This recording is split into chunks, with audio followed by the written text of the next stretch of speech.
Hi guys, it's Life Love Diaries again and welcome to our 16th episode entitled Paalam, Ina.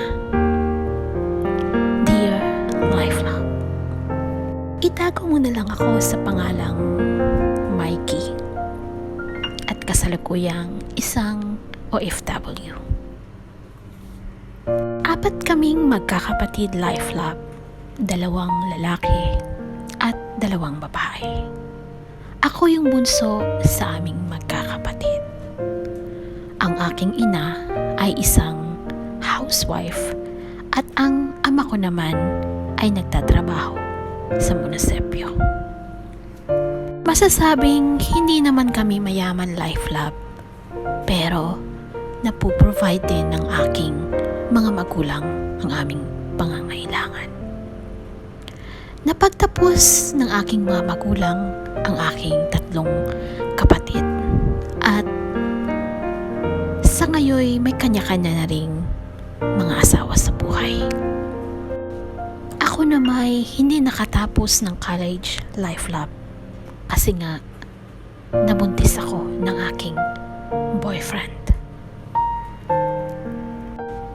Pinakasalan din naman ako ng aking boyfriend Life Love. Pero, naghiwalay din kami dahil sa ugali ko siguro Life Love or sa talagang hindi kami compatible sa isa't isa.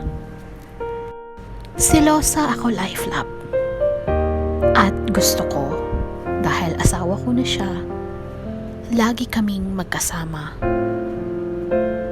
at madali akong magalit Life Love, lalong-lalo na kung nagkakaroon siya ng interes sa ibang mga babae.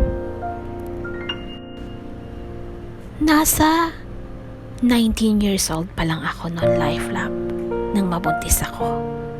Masyado pang bata at spoiled din ako ng aking mga kapatid at magulang.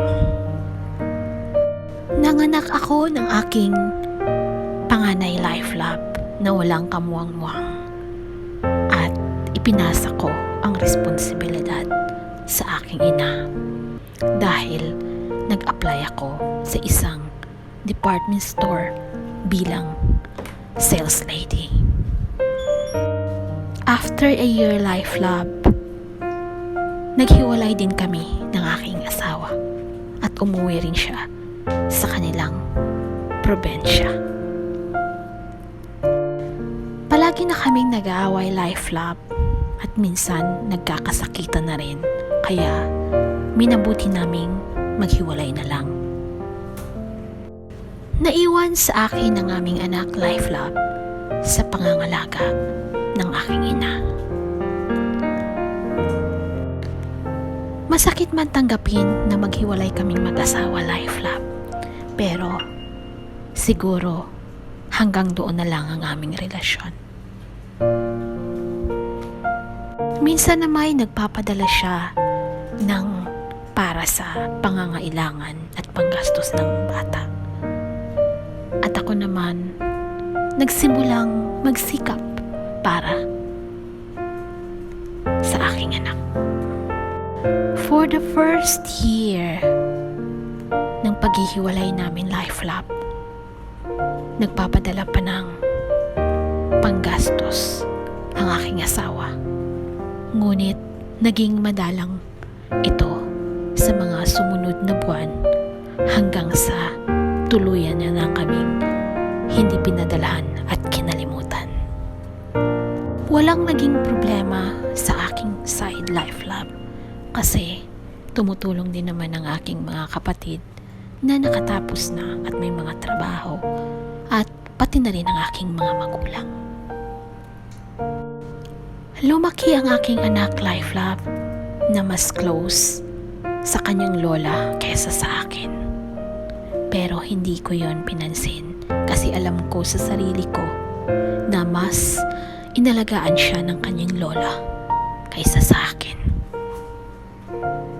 Hanggang sa dumating ang time na naisipan kong mag-abroad dahil gusto kong guminhawa ang buhay ng aking mga magulang, lalong-lalo na ang aking anak. 6 years old na noon ang aking anak Life Lab nang umalis ako papuntang disyerto at nagtrabaho bilang isang katulong. Akala ko noon exaggerated lang yung mga sinasabi nila na mahirap maging katulong sa ibang bansa. Pero nang ako na mismo ang nakaranas, doon ko naramdaman ang hirap na halos wala ka ng tulog, kulang ka pa sa pagkain, pero trabaho ng trabaho ka pa rin. Tiniis ko Life Lab ang hirap at karanasan ko sa pagkakatulong ng halos 3 taon para kahit papano mabigyan ko ng magandang buhay. Makapagpadala ako ng konting pera para sa mga magulang ko at para na rin sa aking anak. Makalipas ang 3 taon Life Lab, humingi ako ng release sa aking amo at laking pasasalamat ko at binigyan nila ako ng release. Tinulungan ako ng aking pinsan din na dito rin nagtatrabaho para makabili ng sariling visa at maging freelancer. At nag-apply ako sa kung ano-anong trabaho dito sa labas. Nag-apply ako sa mga computer shops, coffee shops, at minsan nag-catering na rin ako para lang mayroong kita. Dahil mahirap din pala ang buhay sa labas. Kailangan mong magrenta ng bahay, kailangan mo ng pagkain, kailangan mo rin ng transportasyon sa araw-araw. And at that time, nakilala ko naman si Carl. Isang single naman siya, Life Lab, at taga Pampanga. Nag-live-in kami Life Lab at nabuntis niya ako. Sa umpisa Life Lab, hindi ko sinabi sa pamilya ko na buntis ako kasi natatakot ako baka magagalit sila o magtatampo sa akin. Pero 6 months na yung pagbubuntis ko noon Life Lab, umuwi naman si Carl sa Pilipinas dahil sa isang emergency. Tinry ko siyang kontakin Life Lab, ngunit parang naglaho siyang parang bulag at siguro iniiwasan na ako. Mahirap man Life Lab na tanggapin ang mga pangyayari, pero pinilit kong maging kalmante para sa aking binubuntis at para na rin sa kapakanan ko. At bago tuluyang lumaki ang aking tiyan Life Lab, minabuti kong umuwi at isilang ang aking anak sa Pilipinas. At kagaya ng dati, tinanggap ako ng aking pamilya, buong buo at walang pag-aalinlangan. After 3 months Life Lab, bumalik ulit ako sa abroad at nagtrabaho para sa kinabukasan ng aking anak. At gaya ng dati, ang aking ina uli ang naging ina ng aking anak. Napakalaki ng utang na loob ko Life Lab sa aking ina na siyang tumindig at nag-alaga sa aking 2 anak. Sa ngayon, 4 years old na yung aking bunso at dalaga na rin ang aking panganay. Ngunit isang napakasakit na pangyayari ang naganap last month, Life Lab. pumanaw ang aking ina. Inatake siya sa puso. I never get to say goodbye and say I love you to her every day.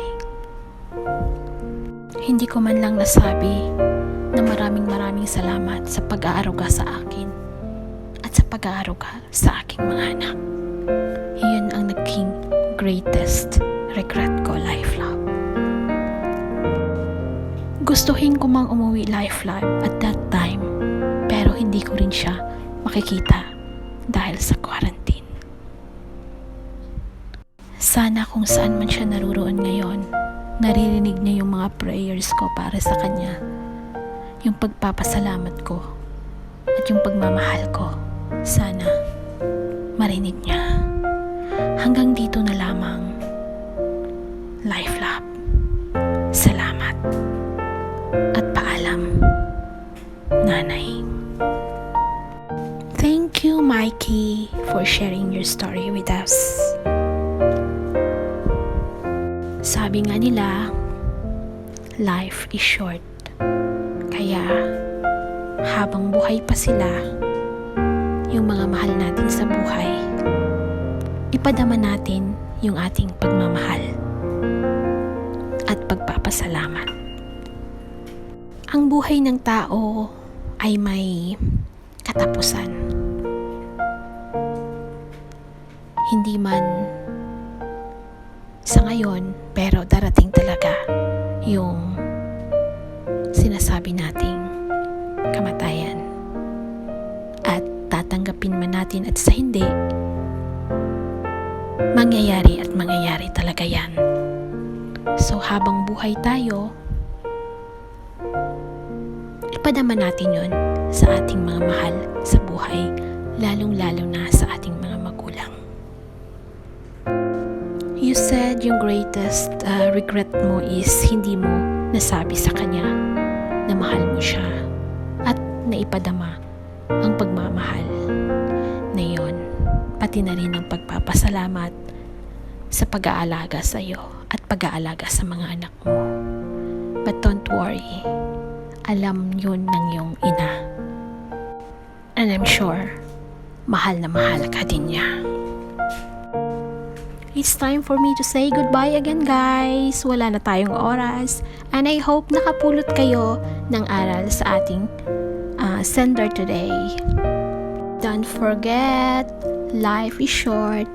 Enjoy life to the fullest. And always be grateful. Bye, guys. And see you again on the next episode of Life, Love,